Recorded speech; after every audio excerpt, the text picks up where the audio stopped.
आज सकाळी उठल्याच इकडे स्वयंपाक करायला घेतला होता.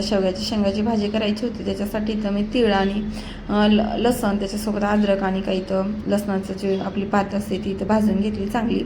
इथं शेंगा चांगलं बारीक बारीक करून घेतलं आणि शिजवून घेतलं. त्याच्यानंतर इथे एक टमाटर कट करून घेतलं भाजीसाठी आणि जे आपण भाजलं होतं त्याचं कूट करून घेतलं. कढाईमध्ये तेल टाकलं, मोहरी टाकली, जिरं टाकलं आणि आपला घरचाच मसाला ॲड करून घेतल्यानंतर त्याच्यामध्ये जे शेंगा उकडलेल्या होत्या त्या देखील मी इथं ॲड करून घेतल्या आणि जो मसाला आपण भाजून वाटून घेतला होता तो देखील याच्यामध्ये ॲड करून घेतलं. चांगली भाजी इथं तयार झाली होती.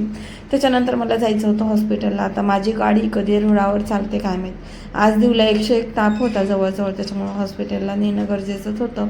ह्यांना काही यायला जमत नव्हतं म्हणून मग मी एकटीच जायला निघाले.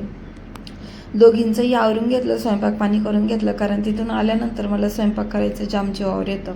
आता ह्या पोरीला दुखायले तरी वाटत होतं का दुखायले, रस्त्याचे दगडं घेऊन निघाली होती माझ्यासोबत.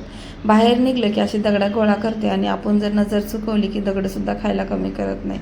भाकर खायचं जीवावर येतं पण दगडं माती मात्र तिला खूप जास्त आवडते. हॉस्पिटल गेल्यानंतर थोडेसे नंबर होते, पावती वगैरे काढून घेतली आणि मग नंतर दवाखान्यातून दाखवून आल्यानंतर आजकाल औषध मात्र हातानेच पेते. तिला जास्त जबरदस्ती करावं लागत नाही.